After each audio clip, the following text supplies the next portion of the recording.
Hello, our dear friends. It is a pleasure to welcome you from our Skolkovo capsule to our webinar, which today will be dedicated to the clinical pharmacology of dissociative anesthetics. We have a distinguished guest with us today. We'll reveal him later for suspense. And now I would like to tell you about the fact that today we will be holding a giveaway of our drug, VEZOTIL. Shortly, details will be posted in the webinar chat, and you'll need to complete a link.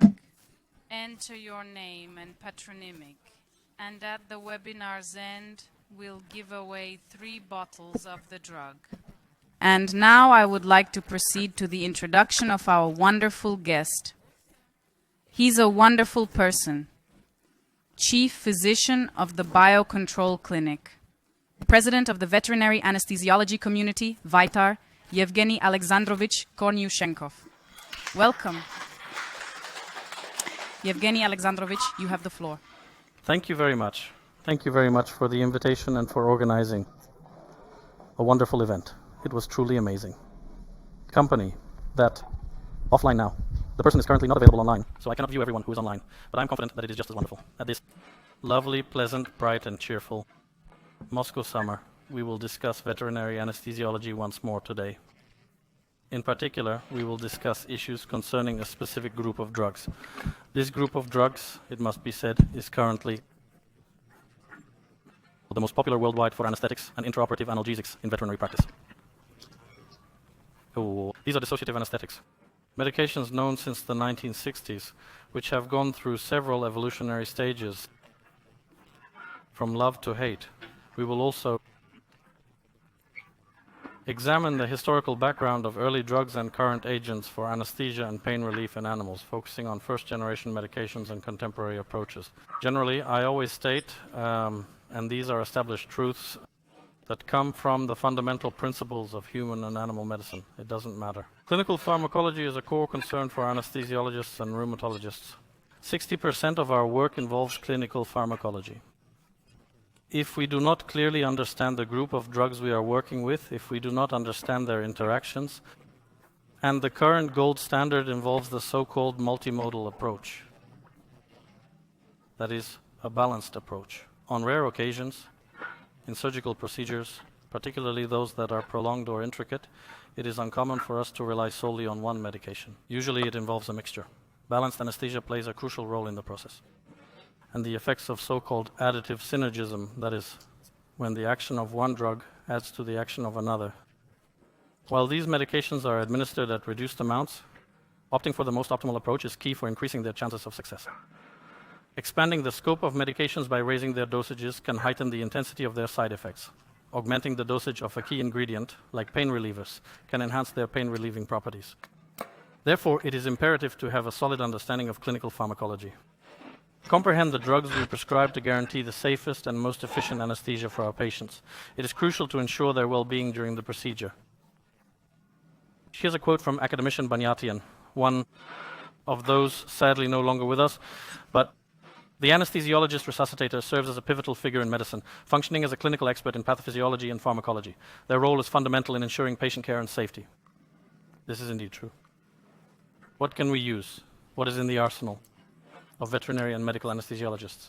But we will now focus specifically on veterinary medicine. What can we use? In general anesthesia protocols, there's a large group of hypnotic drugs like intravenous anesthetics. There are inhalation anesthetics. These are dissociative anesthetics, which we will focus on today. In some cases, they are even the latest generation of alpha-2 agonists. And there is also the direction of steroid drugs, in particular the drug Alfaxon. To prevent surprise regarding a drug's specific effect, it's important to note that all anesthetics, without exception, affect the brain's different areas significantly.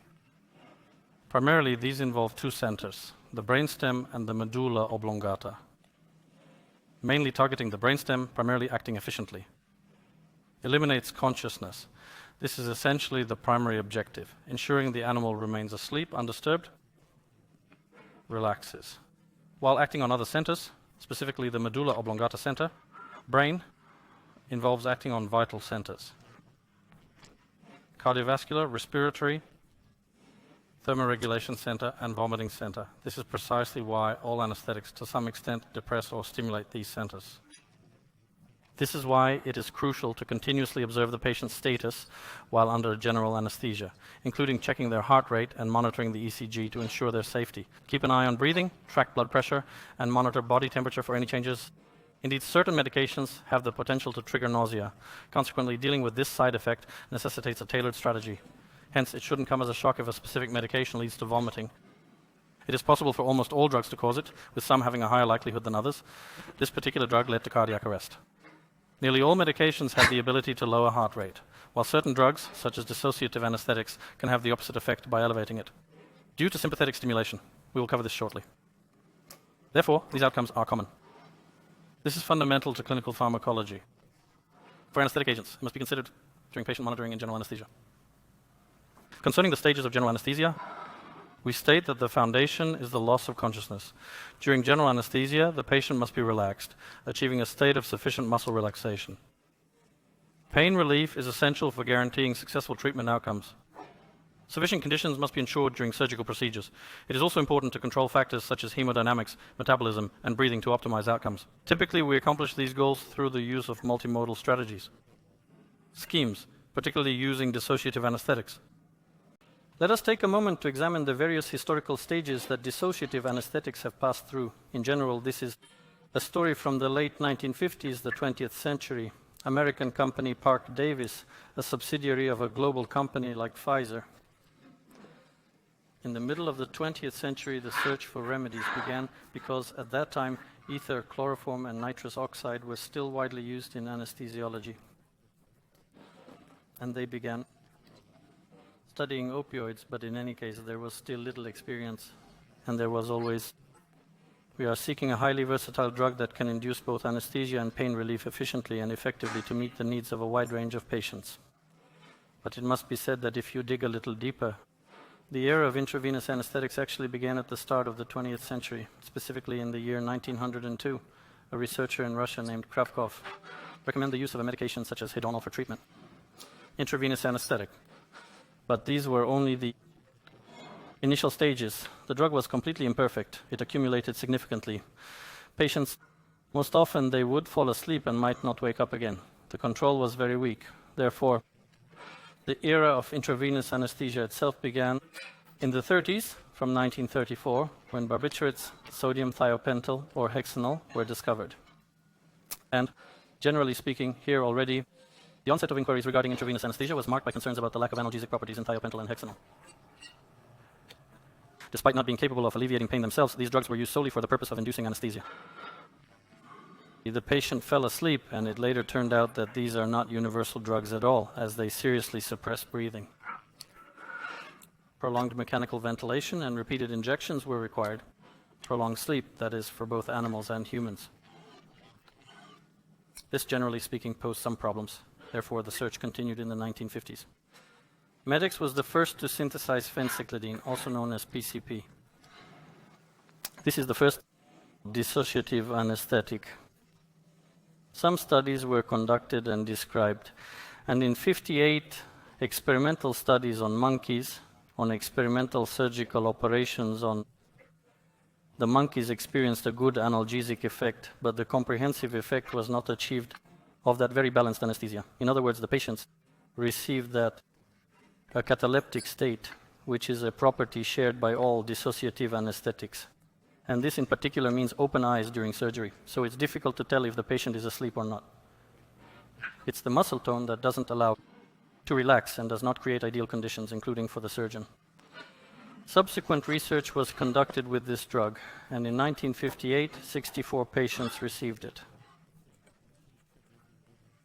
A new certified drug for phencyclidine, known as Cernil, has been released to the public. And what effects were observed in these 64 patients? There were both positive and negative reviews. 30 patients received adequate anesthesia with development indeed of catalepsy. That is, orthostatic effects, open eyes. The tone was still maintained. And the most significant negative aspect was that 13 of the patients suffered from severe delirium. Hallucinations. Post-operative agitation that spontaneously subsided after several hours. Additionally, they noted the drug's impact on the cardiovascular system, particularly arterial hypertension and tachycardia, plus preserved reflexes in some nystagmus and hypersalivation cases. Additional research conducted by MC Johnston in 1959 focused on a powerful painkiller. There were no observed respiratory or cardiovascular side effects associated with this drug. However, the deliria and psychosomatic reactions were still quite significant. One way or another, they eventually abandoned the drug in search of something new. Ketamine was new in 1962 when C. Stevens synthesized it. So the American individual democracy took its course, because there were 20 volunteers in prison. And that is exactly how it happened for the lucky ones. Perhaps their sentences were being reduced in that way. I no longer know what the arguments were, but it seems to me debating with jailers is usually futile. Their power is absolute. 20 volunteers from Jackson Prison in the state of Michigan, participants who were given ketamine for clinical trials and were subjected to various tests.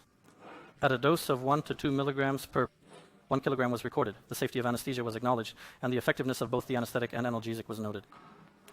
A rapid onset occurs within the first 1 to 2 minutes after intravenous administration. Breathing was slightly suppressed in monomode.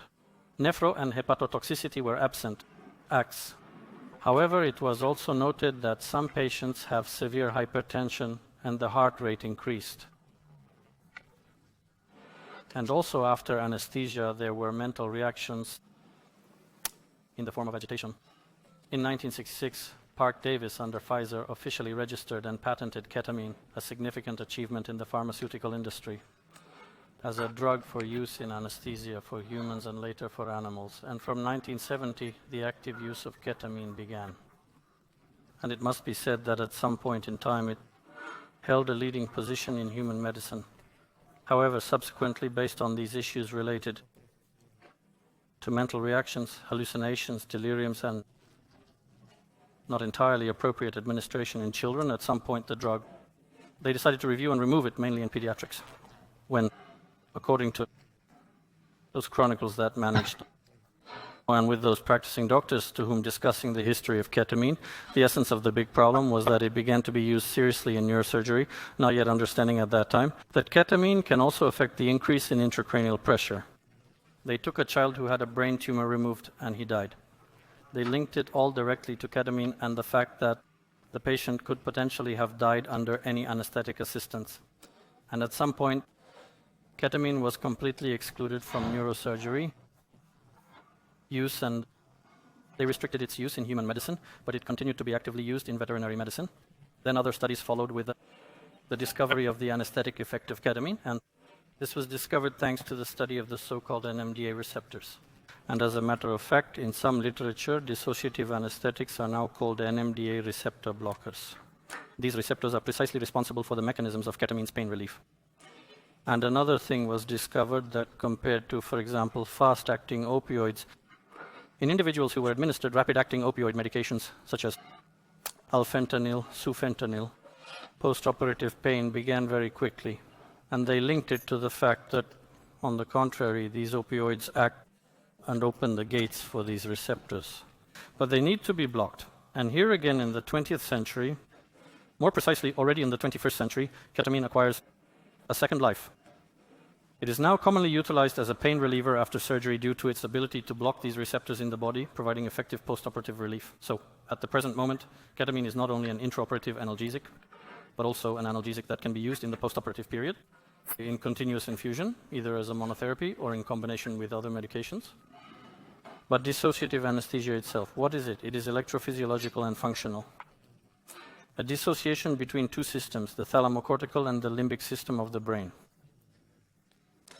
The thalamocortical system facilitates internal inhibition and regulates neural communication processes, somatic reactions. That is, reactions are associated with the central nervous system, and in this situation, pain reliever.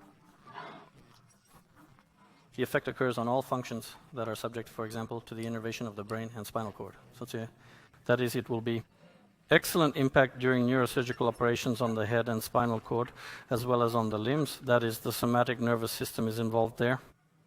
And because there is an impact on the limbic system, it ensures not just the emotional and motivational components, but also the integration process. the analgesic became universal for visceral functions, so ketamine. All dissociative anesthetics function as potent analgesics that can effectively alleviate pain in both the somatic and visceral nervous systems, providing universal pain relief. That is, they are used both in the case of bone fractures and in neurosurgery during operations on the chest, abdominal cavity, skin, and so on. The entire nervous system. In that lies its certain universality and its true significance. That is why ketamine today is essentially a key drug, not just as ketamine, but as a class of dissociative anesthetics. In veterinary medicine, they are the #1 medications. I mean globally, around the world. I'm not referring to any specific clinic or anything like that, any particular direction, because it's important to understand this here. But as we mentioned, the pain-relieving effects were discovered in the 20th century already. By the end of the 20th century, in the 1990s, due to preventing the activation of these NMDA receptors halts the transmission of signals from the body to the spinal cord, ultimately blocking the transmission of pain signals to the brain, which leads to a reduction in pain sensitivity. So there are currently 3 representatives to speak of. Phencyclidine is the first one, ketamine is the second, and tiltamine is the third drug. Its development began roughly around the late 1980s. And now, of course, it is being actively studied, including actively studied in Russia. I personally believe that in Russia, tiltamine is likely the most unique experience. Considering that tiltamine zolazepam has been on our market for 20 years, Russian veterinarians probably have more experience with small pets than anyone else. Their extensive practical experience. So what are the effects of dissociative anesthetics for all these drugs? It is a cataleptic state, loss of orthostatic reflexes, open eyes during anesthesia, hypertonus, skeletal musculature. What are orthostatic reflexes? In monomode, entering ketamine, tiltamine, phencyclidine, or anything else, intubation will not be possible. Laryngeal reflexes, cranial reflexes, they will all be preserved. Therefore, it is always used multimodally. Well, we were talking which stage they were on. Phencyclidine caused the most severe delirium in most cases. Ketamine and tiltamine have similar effects, though somewhat less pronounced. Well, hallucinations in people. It's clear people have said that they see something. Of course, a dog or a cat won't tell you that they see something, but we believe that if an animal wakes up in a cage, some kind of strange chase begins, as if they are seeing something. We consider this to be a trivial distinction, possibly indicative of an impending hallucination. It happens, but later on, we will detail ways to steer clear of this issue and stop it from happening moving forward. Well, why not globally prohibit dissociative anesthetics? They are powerful and flexible pain relievers that should be considered for banning, influencing both the somatic and visceral nervous system, causing an effect. Now, when it comes to ketamine, it has a shorter duration of action compared to all other drugs in this particular group. Classic dissociative anesthetic, with effects of superficial sleep, analgesia, amnesia, catalepsy, and mild muscle relaxation. Corneal and swallowing reflexes remain. It may cause hypersalivation or nystagmus, especially at high doses. But a sufficiently rapid anesthetic effect occurs within the first 2 minutes after intravenous administration.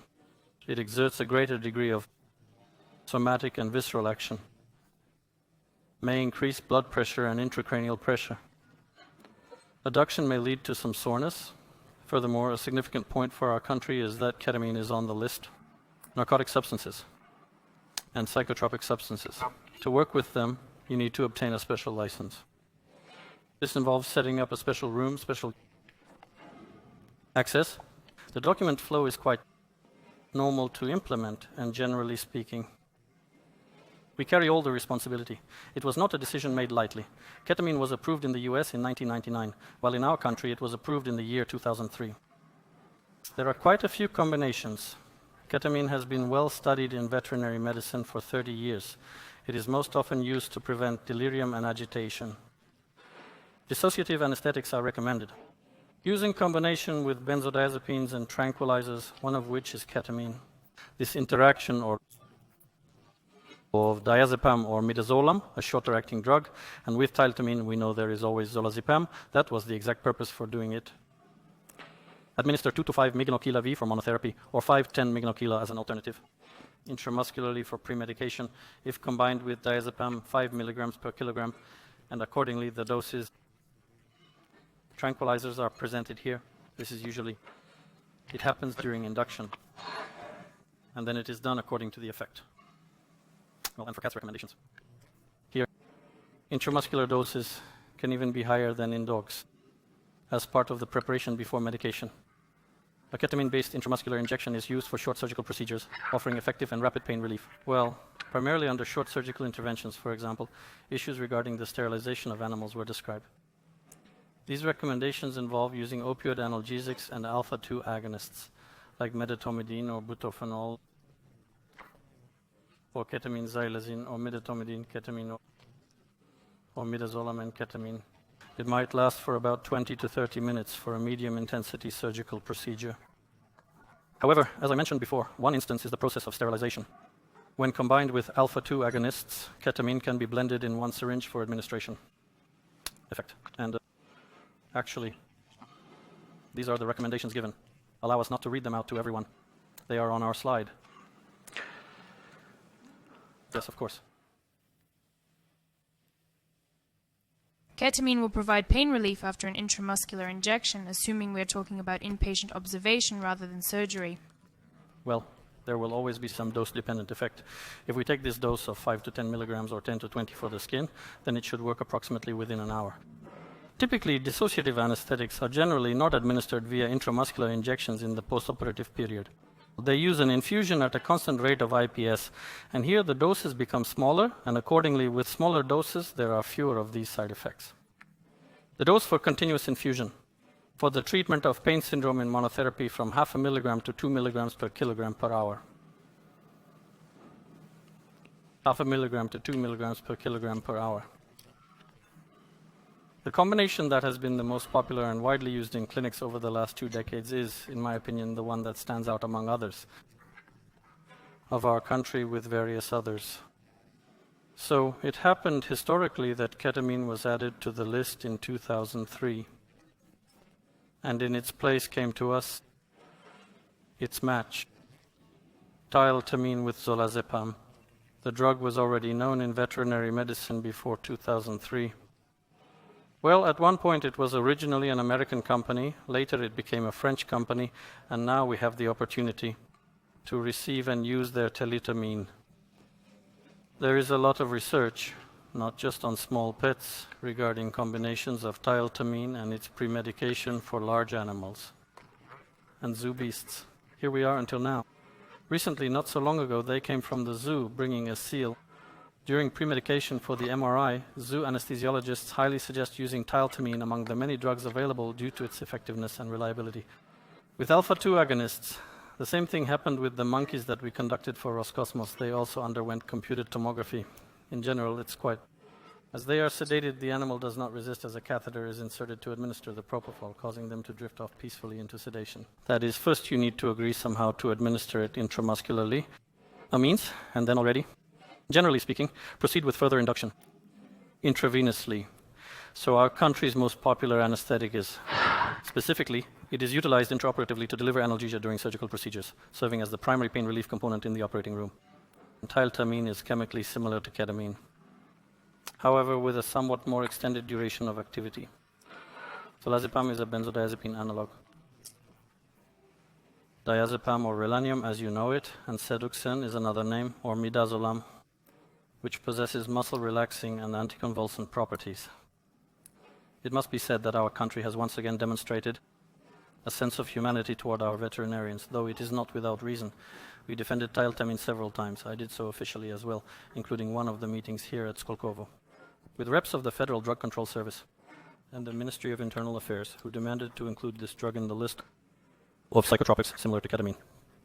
In America, this has been done for a long time, but we have already defended it at least twice, successfully, already. That this is still not required. As of today, thankfully, this medication is not included in the restricted drug list, making it more convenient for veterinary clinics to utilize because, as we are aware, that to obtain a license for narcotic substances, a legal entity is required. This is a limited liability company.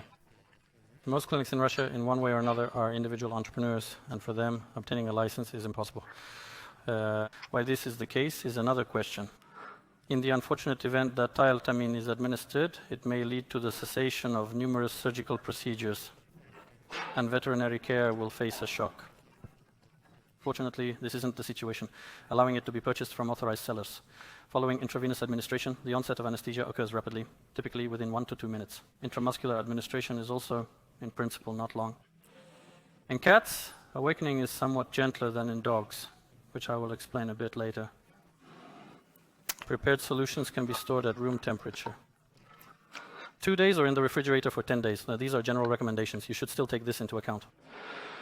Especially in summer, things can quickly become contaminated with microflora, so it's important to be careful. Whether administered intravenously or intramuscularly, the medication enters the bloodstream effectively either way. It is easy to cause iatrogenic sepsis by neglecting expiration dates and not adhering to recommended guidelines. Make sure to follow proper procedures in solutions. What distinguishes tilatamine and zolazepam is that they are seldom employed separately and usually call for elevated doses. However, in instances necessitating high dosages, synergistic effects may be observed. That is where all the negatives associated with tilatamine effects begin: excitement, tremors, high blood pressure, and systolic issues. Stimulation, an increase in heart rate, which creates not entirely objective conditions for anesthesia. As for excitement, why does it occur? Well, to speak objectively and honestly, initially, the mix of tilatamine and zolazepam isn't meant for dogs and cats. This drug was originally tested and utilized on pigs for numerous years before its widespread usage. And in their mechanism of action and in pharmacological matters, the following occurred. The pig woke up while being affected by anticonvulsants, similar to how cats do, thus resulting in a decrease in agitation levels experienced by them. Unfortunately, in dogs not under the influence of tilatamine, this is somewhat different. In combination with the same ketamine and diazepam, everything was also different. Ketamine is eliminated before diazepam, and the patient wakes up under the influence of diazepam. The reason the dog wakes up here is that tilatamine is eliminated and metabolized more quickly in their system. Tilatamine can lead to some stages of excitation, but it doesn't always occur. Excitation isn't a guaranteed effect of tilatamine administration, only when we have high doses, meaning when there are large doses. Then the likelihood of such manifestations, similar to delirium, which we talked about with phencyclidine at the very beginning, and with ketamine, it will be the same if you exceed the dose beyond the therapeutic level. How to avoid this, we will say a little later. For cats, zolazepam half-life is 4.5 hours, and tilatamine is 2 to 4 hours. There is tilatamine, is out, waking up on zolazepam, feeling so peaceful. Associated awakening with excitement of such episodes is much rarer for them. Well, and the reintroduction of medications is also for patients with chronic illness. The kidney can prolong sleep, but generally if there is chronic kidney disease, any medication is prolonged. Well, the key parameter regarding all these medications is that there is no license yet, thank goodness. So, the features. When introducing small doses, there are no side effects on the cardiovascular system. That is, yes, it may cause tachycardia and blood pressure, but for a clinically healthy animal, it will be, generally speaking, without any significant obvious consequences. Respiratory depression with hypoxemia and hypercapnia from intravenous and intramuscular use. When administered in large doses, well, large doses are considered to be anything that increases to more than 10 milligrams per kilogram. These are indeed large doses. Hypersalivation can occur like with ketamine. If active, block it with atropine. Intracranial pressure, cerebral blood flow, and intraocular pressure increase once again in large doses, up to more than 10 milligrams per kilogram. Well, skin changes can be observed after postoperative hyperthermia. These are some studies that were recorded individually. So, with clear contraindications. These are symptoms of central nervous system damage. This is chronic heart failure in a stage close to decompensation, because here is precisely the effect of tachycardia, tachyarrhythmia, which will arise. For a sick heart, it will be very undesirable because it will have the effect of a driven horse. The horse drags pebbles uphill and you just keep adding them, a sick heart and tachycardia. Having a weak heart should not deter you from undergoing surgery. It can vary, but the conditions of tachycardia should not be present in the operating room. This is glaucoma and penetrating corneal wounds. These will also be contraindications. So what practical application, what medicines do we make use of? We can incorporate drugs into aqueous anesthesia in this setting as an independent anesthetic for certain diagnostic or surgical interventions. Water anesthesia for aggressive animals. I've just given you examples. Zoo animals, exotic ones, with whom you can't really negotiate until you sedate them. Do not use in patients with hypertrophic cardiomyopathy. We mentioned this, tachycardia. Awakening animals in a quiet, darkened, heated room. This is also a condition that, in principle, is necessary for the awakening room. If we include this as a component in premedication, it could greatly enhance the outcomes. Some means for sedation, specifically this is tranquilizers like benzodiazepine. Benzodiazepine is included here, and in this case, neuroleptics or alpha-2 agonists. The quality of awakening improves due to the reduction of the dose of tiltamine. There are several recommendations. In this case, the first recommendation is to use it intramuscularly or intravenously. When it comes to without premedication, we can see that the doses of this drug are quite large. What does that mean? Accordingly, the possibility of adverse effects increases. If we use a combination, specifically medetomidine, opioids, or acepromazine, the dose is reduced significantly and anesthesia becomes much smoother. These were recommendations for dogs. Well, here are some recommendations for cats. So here is one of the schemes we tried experimentally in practice. We also conducted this research in 2011 on dogs that were receiving routine unilateral mastectomy. We had 4 groups. One of the animals included tiltamine as part of its composition. Zolazepam and propofol for induction. Induction was done with propofol and using a combination of tiltamine, zolazepam, and a constant rate infusion. Propofol was administered to induce and maintain anesthesia, plus tiltamine as an analgesic. What did we observe with this scheme? Essentially, rapid induction, on average about 53 seconds. In a higher percentage of cases than when we did not use tiltamine, the process of opisthotonus increased. Opisthotonus happens with propofol alone. How often? 3 to 5% of cases. During monoinduction with propofol, you might see opisthotonus. This involves the extension of limbs, the neck, or even some strange swimming-like motions. In general, it is explained by the depression of the subcortical structure. No one knows for sure, but it is considered to be something individual. What was observed when this combination was used? Once again, I say in this case, there was no gas. Just propofol and tiltamine. As for the number of excitations, there were quite a few. About 40%. It is indeed always. It gradually stabilized. Typically, upon awakening, the animal would take a few minutes to fully regain consciousness, yet this process was not associated with any major consequences. Spontaneously leveled out. But such an effect needs to be considered, especially probably if the patient has any neurological deficits. Well, and we did not observe any absence of cardiodepressive properties that would require some form of support. Nearly all procedures necessitated mechanical ventilation due to the combination of propofol and tiltamine, particularly in such high doses, leading to this outcome. The doses administered should be strong enough to provide effective pain relief of the highest quality possible. They suppress breathing, which is a natural concern. Therefore, if you are approaching such a dose, you should generally have artificial lung ventilation in your arsenal. You are obliged to have it. If you do not do this, for those animals that did not undergo saturation, this percentage did not exceed 94%. This is not fatal. Oxygenation, but still not very desirable, not the most ideal. Naturally, hypothermia was also recorded. In a small percentage of cases, this standard was present in all groups. That is why we discussed the reason at the very beginning of the lecture, because all anesthetics have their effects uniformly distributed. Centers of the medulla oblongata, in particular, the temperature center.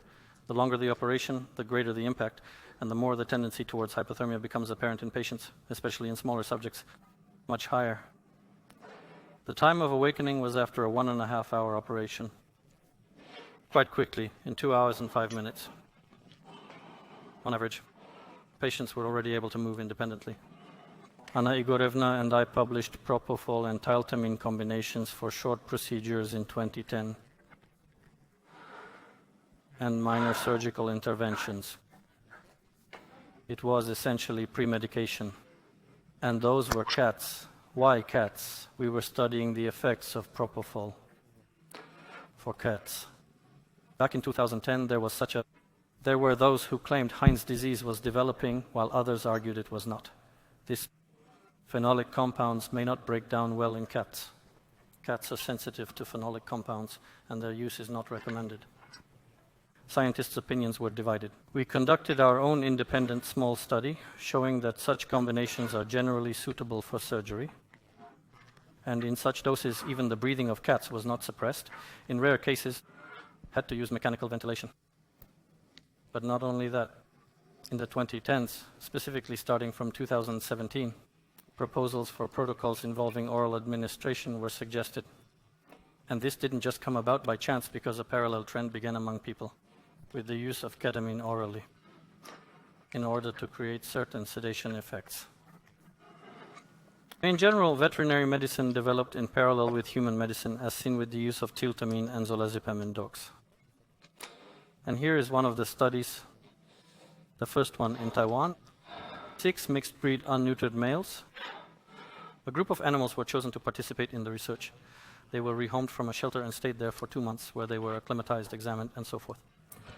So it was necessary to provide some sedation for some minor surgical interventions, studies, and so on. Well, it's understandable, right? Shelter animals, wild ones, you can't really negotiate with them either.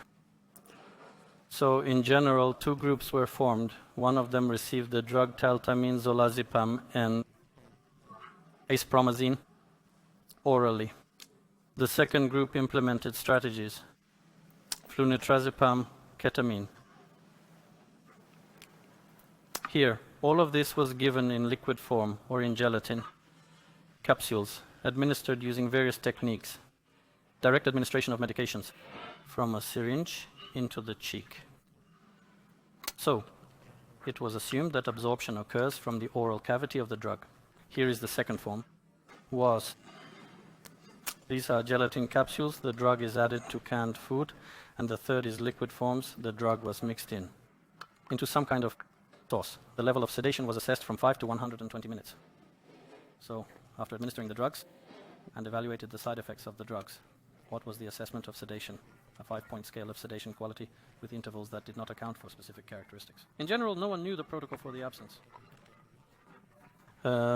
First was the lack of any effect, second was minor ataxia. That is, the animal was swaying, but it was still able to move.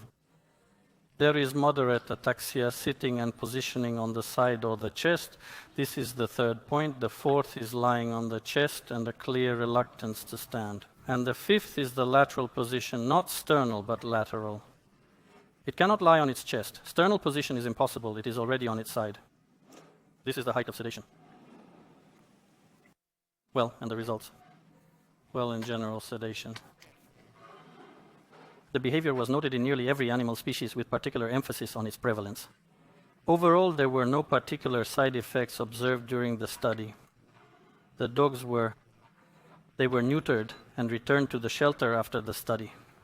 But in the tiltamine, zolazepam, acepromazine group, the quality of sedation and analgesia was better than with ketamine and,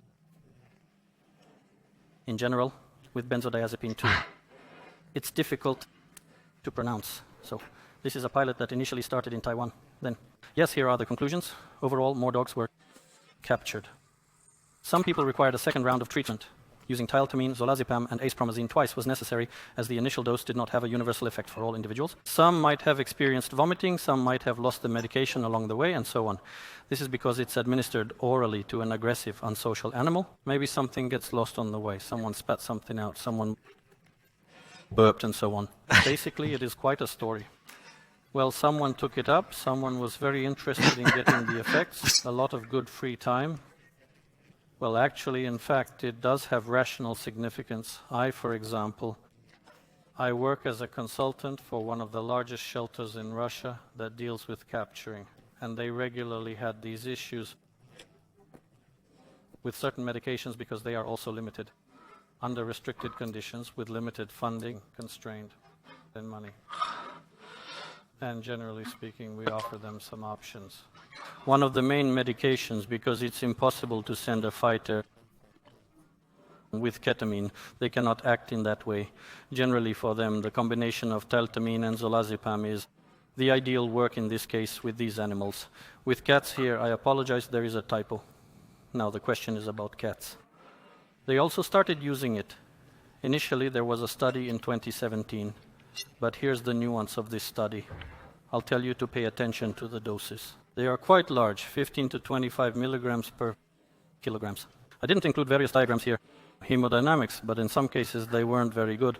Heart rate could reach up to 200. Arterial pressure was 220 to 240 systolic. In general, giving an animal that hasn't been thoroughly examined, and if it has HCM, for instance, it could lead to real complications. Everything went a bit overboard. In such doses, this study, not entirely perhaps, was it correct. But in 2019 on cats, these are the results of an old study from 2017. Essentially, they achieved their sedation, but again with the same characteristics, which of course is even more challenging for cats than for dogs. Regarding some bitter medications, we need to make some kind of sweet mixture to administer because the sensation of teltamine and zolazepam is probably this. Not the tastiest treat.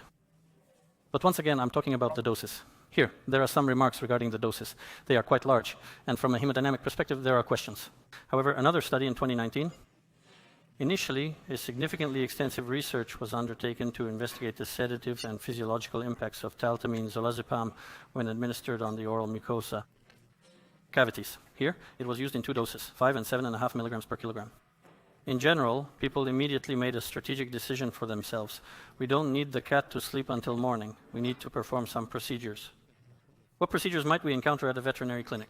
Nail trimming. To avoid causing significant stress. Not for the staff, not for the owner, not for the doctors. Not for the cat. Just grooming these cats with mats. To avoid assigning them a separate anesthesiologist, not allocating resources for this, but rather considering a more rational means of sedation. For these purposes, in such doses, actually speaking, and the researchers proposed this, they achieved a sedation level lasting 30 to 45 minutes, which is enough for castration or nail trimming. No significant side effects were observed with this. Hemodynamics were no longer compromised in this regard, which was very good. And generally speaking, it might quite possibly become some kind of, with recommendations and in particular as an alternative to intramuscular administration, which also causes some stress to cats. You can play the video here. Here is our Varvara Vladimirovna Solovyova, and a small pilot as well. We studied taltamine zolazepam. There is a short clip, taltamine zolazepam with acepromazine. On the right is a dog, added with acepromazine. On the left, taltamine zolazepam. And let's take a look at this in minutes. Right now we will have them reduced. In general, in 20 minutes we gave first. 4 minutes later on the right, where acepromazine was, there is slight ataxia. The patient is still standing, but is already wobbling. These are like our laboratory beagles. 5 minutes in, ataxia is already growing.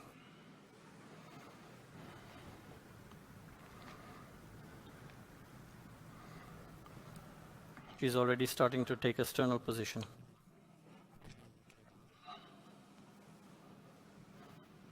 Some mild ataxia is developing in the patient treated solely with tiltamine zolazepam, affecting the left side of their body.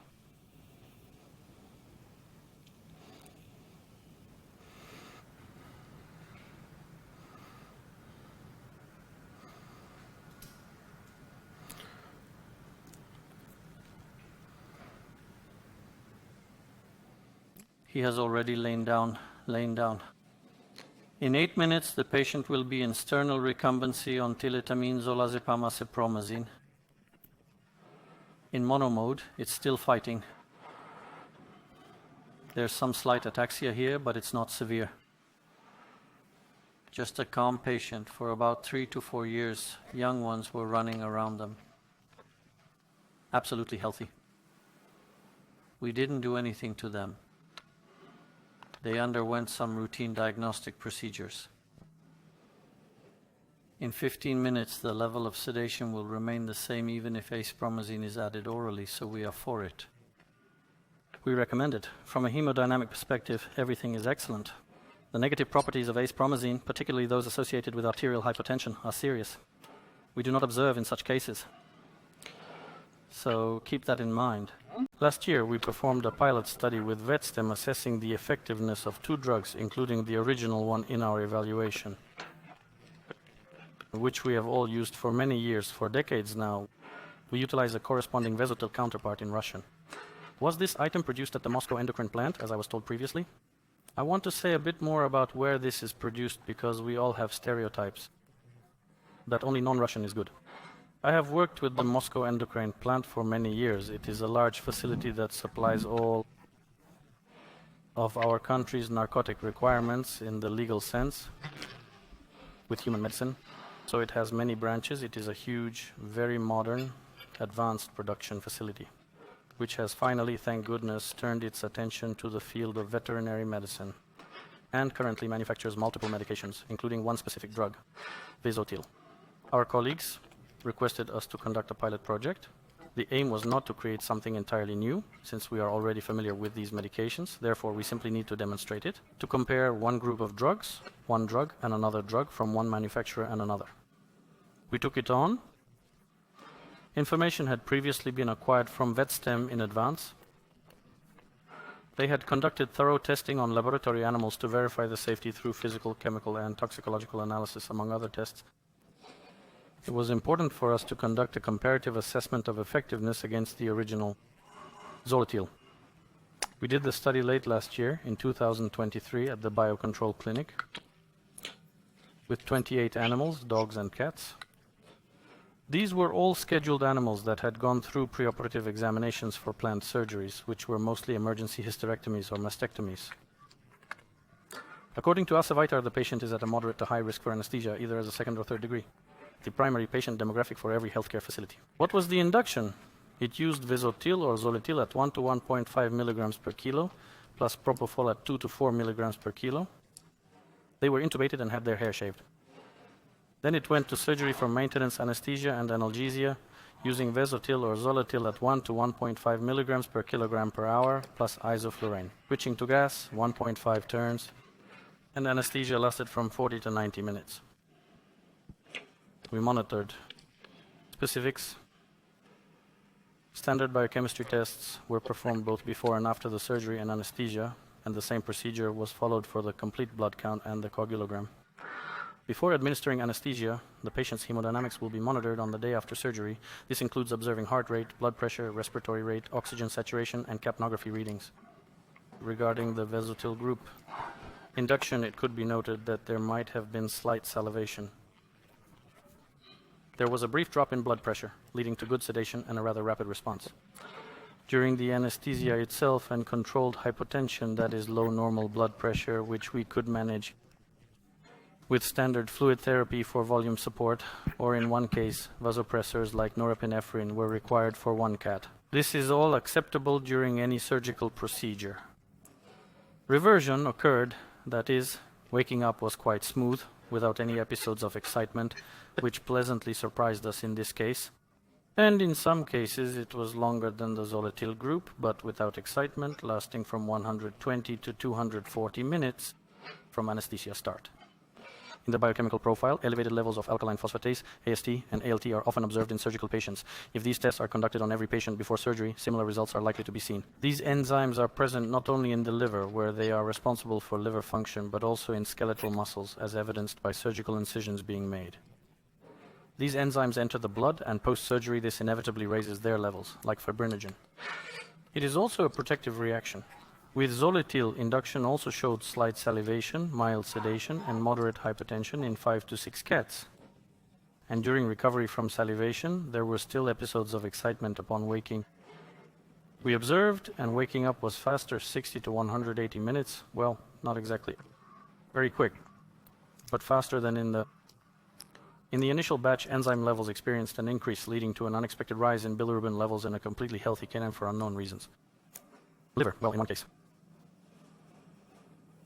Well, this is how the graphs look. In general, from the point of view of hemodynamics, everything went in parallel. We saw nothing surprising there or anywhere else. That is all. It was identical. And predictably in dogs and cats, we observed a considerable difference in the radius of effect between ZOLETIL and VEZOTIL. We currently do not see the situation. Issues arise when utilizing our Russian language services. Analog. What conclusions? Well, tiltamine zolazepam, though meant for pigs, in Russia, anything goes. And I believe that the Russian experience has adapted it well, considering international literature data and the experience accumulated over 2 decades. Here in Russia, I think it is unique. We recommend that smaller veterinary practices consider using this combination as it is both feasible and effective in delivering high-quality anesthesia as part of a multimodal approach scheme. Preventing the adverse impacts of tiotamine is possible through pre-sedation using alpha-2 agonists or neuroleptics such as acepromazine. This can help minimize the negative effects experienced. Therefore, a more mild form of anesthesia can be achieved by using a combination of tiotamine and zolazepam. Alternatively, gas anesthesia or propofol can be considered for the procedure. Fewer side effects on the central nervous system make this group of drugs the go-to choice for anesthesia due to their popularity. Relief for small pets experiencing pain in some way. It does not require a license, which is also an important aspect. There is Russian domestic and, I hope, non-sanctioned. Never an unavailable drug on our market, which is also very important in modern realities because let us recall, encountering VEZOTIL, again the frequent cost it entailed and the accompanying stress have all left a lasting impact on us. Shock for everyone and so on, well, so that is probably why people paid attention to it and thank them very much for that actually. In fact, well, for the practical use of water anesthesia without sedative premedication, we recommend 24 milligrams per kilogram intravenously. Water anesthesia without the use of sedatives involves administering 1 to 2 milligrams per kilogram intravenously. Sedate patients at 4 to 8 milligrams per kilogram. Well, and recommendations with alpha-2 agonists or neuroleptics. Propofol infusion dose is reduced, induction doses are reduced. Temelitomine zolazepam dose, well, and during surgery as part of the anesthetic procedure, use gas, and then everything will be tip-top, I am sure. I believe in you. Overall, recall the classic. People love to blame something or someone if things fail, right? Let's start by discussing ourselves together. Achievements or mistakes, everyone has them because there are no simple procedures, there are no... Poor quality anesthetics may not be fully effective, indicating insufficient measures taken. I remain hopeful for improvement. We have put a lot of effort into making this lecture on dissociative anesthetics quite comprehensive. We'll give you the opportunity to correctly understand the mechanisms of these drugs. And, in general, not to neglect some things, to make strict indications, to take into account the features of these drugs. And then I am sure everything should be fine, yes. Evgeny Alexandrovich, thank you for such a detailed explanation of the tiotamine and zolazepam combination. Concerning the superior aspects of this particular combination when providing anesthetic care. But tell me, the story about the prison is interesting, very, very. It was a pleasure. I would also like to add that our drug VEZOTIL has been on the market for 2 months now. The market feedback for our clinics has been overwhelmingly positive, with many satisfied customers. In our estimation, do not have the capabilities that large Moscow clinics have.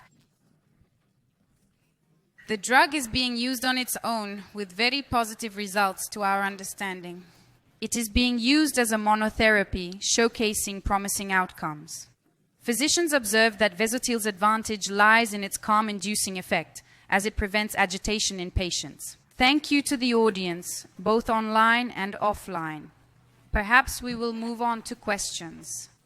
Questions? Evgeny Alexandrovich, 2 questions. First, are there synthesis issues with precursors for the drugs? If so, what are they?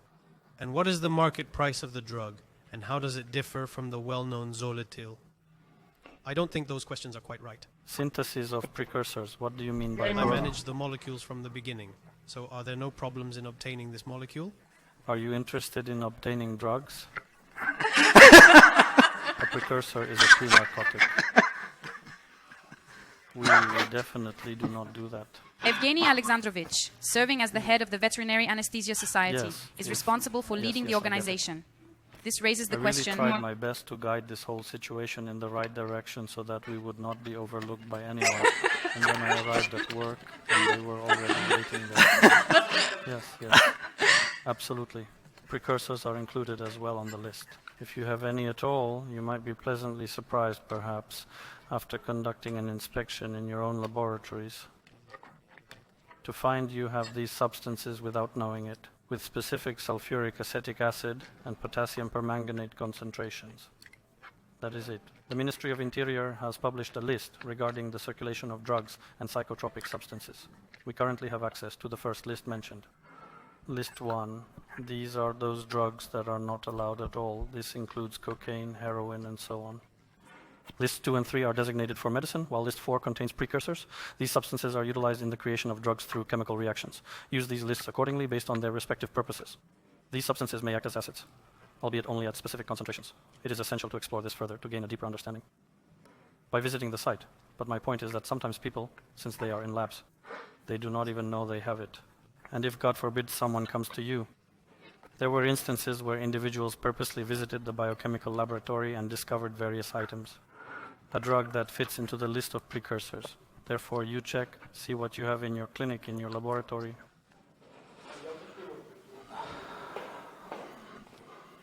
I was interested in the Russian production site specifically. Are there any issues with manufacturing the drug? If so, what are they? I mean, not what kind of... To create objects, precursors are crucial. However, what about the final outcome? Perhaps we should consider using substances instead. The creation of a molecule involves a different process. Maybe. Substance and precursor are different things, just to be clear. Well, I don't know how the VetStem company obtained the substance. I know that when we had only one actual original drug, VEZOTIL itself, many companies that approached them were all refused. All in all, this was a satisfying experience. Big secret for them. Well, I do not know how it was handled here, but I know that in Southeast Asia and China, I think VEZOTIL has equivalents. Basically, the molecule somehow... Catherine probably received it. And will If provide I further may, details. I will contribute to Evgeny Alexandrovich's response. The fact is that in all countries, the substance that makes up VEZOTIL, tiletamine-zolazepam, is a controlled substance. Despite being widely used in practice, they are particularly handy in dusty conditions when operating in monomode. Currently, there is no superior medication available for animals. And even there is a mass in order to provide high-quality anesthetic support. Of course, we need a combination. But when we lack the proper conditions, the most ideal drug at the moment is the tiletamine-zolazepam combination. Well, along with alpha-2 agonists, I would still add them because they are usually administered anyway. For it has a more balanced effect at lower doses for zoo, wild, and aggressive animals, maintaining their overall welfare and behavior. I agree. Well, yes. And so, like Since everyone. these substances are listed, their synthesis in the world is not developed. That is, in our country, it has historically been the case for a long time that our companies did not have the ability to synthesize their own. They purchased ingredients internationally and then processed them into the final medicinal products locally. In this case, considering that in most countries, including Asian countries, these are listed, in principle they are included in the list, and there it is a deadly, let's say, offense. Because of this, they aren't widely... Dispersion is important for logistics. In order to make this project a reality, we needed to bring in a substantial amount of dedicated and engaged scientists to participate. Who here in Skolkovo developed the synthesis of these substances, were able to scale them and transfer to production. I would also like to add that currently the drug is produced not only at the Moscow endocrine plant, but also at Decofarm. This is also a fairly large pharmaceutical production of GMP class with high quality standards.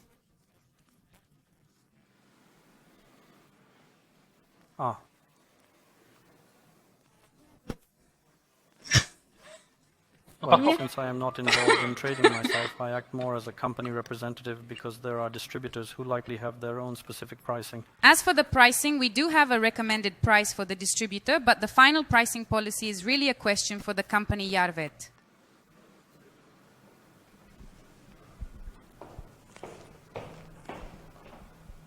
Hello once again. Looking at this from the perspective of analgesia, are there any benefits of using ketamine instead of tiletamine in smaller veterinary clinics? Does it make sense to get a license, Or can we manage with VEZOTIL or VEZOTIL and what we already have? I mean in terms of pain relief. Thank you very much. That is a very good question. I believe absolutely. Well, there is not a single argument suggesting that ketamine is fundamentally superior to tyltamine in terms of analgesia. Some people have discussed this, that it is possible, but if the choice of getting a license is only because you need to take ketamine, the treatment's foundation in our practice does not lie in that fact alone. It's due to the availability of opioids and benzodiazepines that we can manage and care for seizure patients effectively. Recommend prescribing opioids for postoperative pain management and more. To discuss issues concerning pain management following surgical procedures for this purpose. And if you are wondering if we will get a license to work with ketamine, no, that is absolutely not the case. It is really not necessary. Being tyltamine is enough. Allow me to contribute further, Evgeny Alexandrovich. As the scientific director of VetStem, a large number of global scientific publications prove its superiority in comparison of tyltamine properties versus others. Do you have any further inquiries regarding ketamine? Let us move to the online questions. Yes, we have some. Olga, Mr. Evgeny Alexandrovich, while working with VEZOTIL, did you notice any specific features of this drug? If comparing with VEZOTIL, dosages, is the recovery smoother or rougher and so on? Thank you for your answer. Well, we have already commented on this in our research. Yes, we noted this question concerning. We did not witness the same level of excitement seen with VEZOTIL anesthesia when using VEZOTIL. However, it is important to note that this was just a preliminary study. So I think that regarding this matter, it is essential to broaden our scope, form larger cohorts, and subsequently discuss matters within the realm of evidence-based medicine more earnestly. We have indeed observed this negative impact. Effects compared to nothing, others were not noticed. We believe that in general this is a valuable medication. Transitioning from VEZOTIL protocols to VEZOTIL is a seamless process. Make the switch effortlessly for effective results. In the same doses, if you have such a question. Yes, thanks, Evgeny Alexandrovich. Yes, indeed, for a couple of months, yes. Gravemakers. Is it too much to premedicate with medetomidine in the muscle? No, in general, muscle premedication method is often better than intravenous, especially alpha-2 agonists. Now, antagonists are also better given muscularly. And why is it more profitable? Therapeutic effectiveness? The effect on hemodynamics is more or less mild. We know that alpha-2 agonists. Additionally, there are subtleties to be aware of, such as bradyarrhythmia, which can occur during intravenous administration, particularly when done rapidly. It may cause serious bradyarrhythmias, including second-degree heart block. Alpha-2 agonists are drugs that quite often cause vomiting, and intravenous administration will definitely make it more frequent than predominantly. Yes, thanks. Xenia Winter, which medications are considered sedatives? In our professional work, sedatives comprise neuroleptic medications like acepromazine and alpha-2 agonists that help in calming the patients. Xylazine, medetomidine, and dexmedetomidine stand out as the most advanced and specialized choices available. These are tranquilizers, benzodiazepines, midazolam, and diazepam. And these are opioids. Yes, thanks. Natalia, please write down what dosage scheme of VEZOTIL you use with propofol. We already said that. This is the typical approach utilized. Please, it is on the slide. This is for, let's say, uncomplicated surgeries for most routine operations. Certainly, it will always be available for public access, allowing anyone to view and review it at their convenience. Next question from Dasha Zelina. To this day, there is absolutely no trust in the Russian drug. We have heard many cases of negative exit from anesthesia. How do you feel about that? Yes, I currently collaborate with local artisans, and it's not only because they approach me, but their craftsmanship speaks for itself and can interest me with something personal. But I visit all the productions of these things, I communicate with people, Having a PhD in pharmacology and toxicology, these subjects are extremely relevant and well known to me. I must emphasize that these topics are very familiar to me. The production currently taking place in certain factories is incredibly satisfactory. This high level of advancement has been ongoing for a considerable period of time. Equipment, and generally speaking, I think that here in Skolkovo, naturally, they exist too. Anyway, let's just say we haven't been born yesterday. I know the West well. The individuals were once well integrated into our society, despite their origins from unfriendly countries.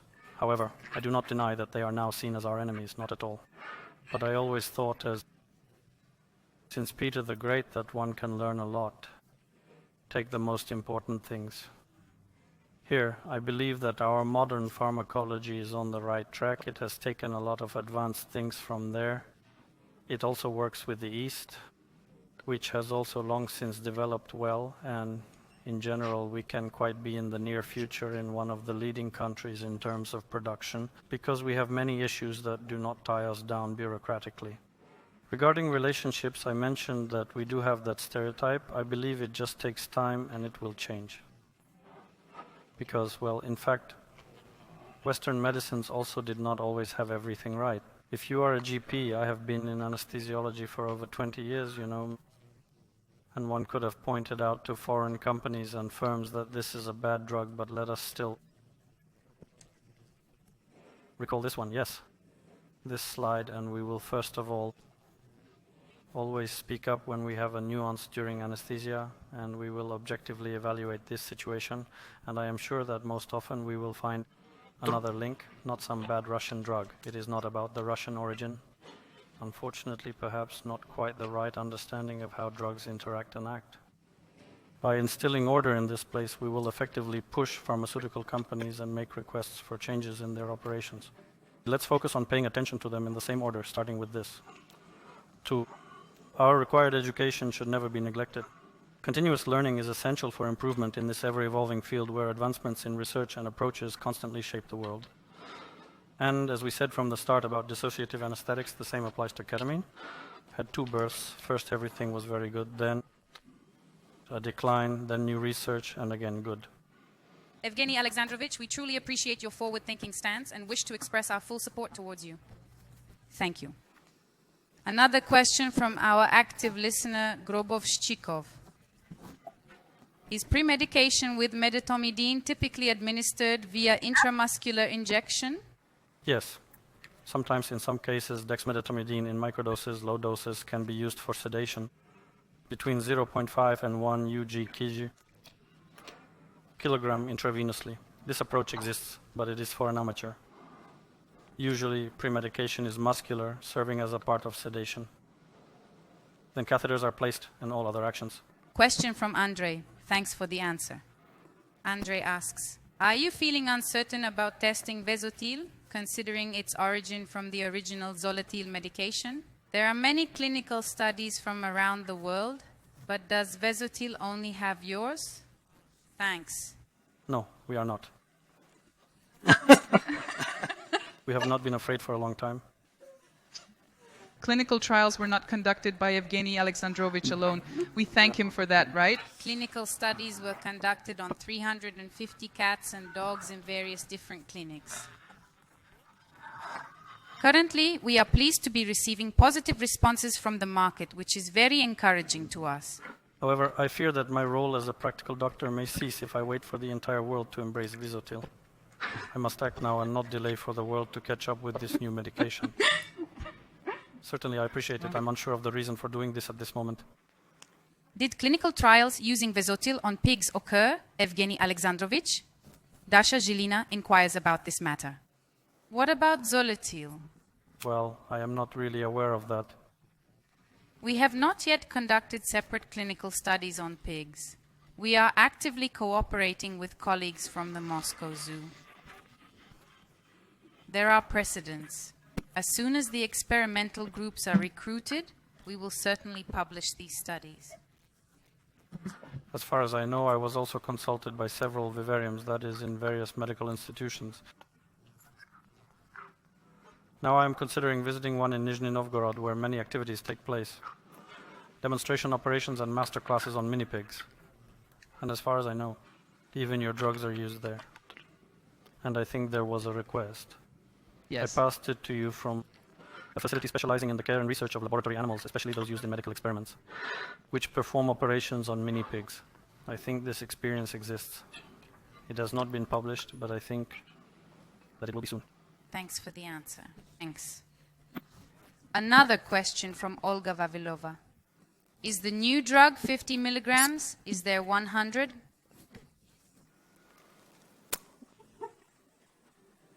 It will be probably if it is needed. VEZOTIL is currently produced in the same concentration as VEZOTIL 100, meaning both have equal doses. That is, there is no 50. Right now, yes, it is. Well, 50.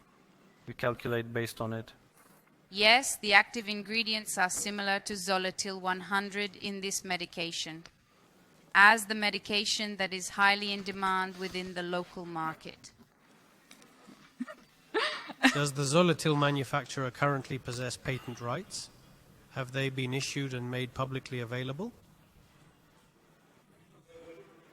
In fact, VEZOTIL is just a derivative drug. The real original is telazol, not the other way around as often mistakenly believed. Initially, it was recorded in the world since the beginning. There are no patent rights for these companies. At the moment, there are none. Why could domestic manufacturers not synthesize it earlier? I basically answered, during the earlier conversation, there were difficulties in procuring the necessary substances and bringing them together at this location. To develop it requires qualification. Therefore, we are glad we succeeded and developed a good quality drug. Thank you. Thank you. Much. Big. Well, I cannot say it is not a flaw, but regarding the document flow, I do not know. I am unsure if the manual changed, but telazol instructions usually had a recommendation, I think. Without intravenous administration, I think, or something like that. There was only one route, either intramuscular or intravenous. Intramuscular means historically that was so. Yes, and VEZOTIL only, he refined it, making it intravenous through a specific component. I did it officially. I know from practice that telazol is given intravenously and everything seems to be okay, but in theory their instructions for use do not describe the intravenous method and it is not licensed for intravenous administration. Well, no. Due to the presence of hypotensions, which are considered controllable, they may arise regardless of the type of anesthesia used, particularly when gas is administered throughout the surgical procedure. It is important to remember to stay vigilant, keeping an eye on pressure levels and responding promptly when necessary. You see, anesthesia is always well. To make it clear for the listener, it is a flight of a plane. And during the flight of an airplane who is afraid to fly, then close your ears. There is statistics that about in every flight from 5 to 10, there may be emergencies where the plane may crash. And then it falls. Most of the time, we are not considering edge cases like bombs or something else. When the captain of the ship, his personnel does not pay attention to the changes that need to be made. They also have their so-called checklists. Checklist is a trendy word now. It actually started with aviation issues and then moved into medicine, specifically into the field of medicine, specifically anesthesiology. Included in this collection are various checklists for monitoring blood pressure and hemodynamics changes. It is crucial to remember that each individual is unique. The process involves inducing artificial sleep, essentially shutting down the brain's functions. These are all natural things. Everything is controlled from here, the entire organism. You intervene in the body using chemical agents, so some effects will inevitably occur. The question is it fatal or dangerous? It is fatal when you ignore it and the dog lies for an hour without pressure or has heart failure with tachycardia of 250. And then you wonder why things go wrong. That is the point. Yes, it is not the drug, hence monitoring. I think all questions are covered. Thank you very much. I can talk until evening. We would also be My very favorite happy to. anesthesiologist. For the sake of the experiment, Evgeny Alexandrovich, please stay. Why, of course not, but I think it is not worth it, right? Next time. We are not planning on a haircut or nail trimming today, so we will not do it. Yes, okay. Thank you. We thank all the listeners of our webinar, both offline and online, for their interest in a very important to a very pressing topic of dissociative anesthetics. Thank you, Evgeny Alexandrovich, for your Thank you very much. informative It was lecture. a very pleasant experience. It was a pleasure talking with you. Yes, thanks a lot.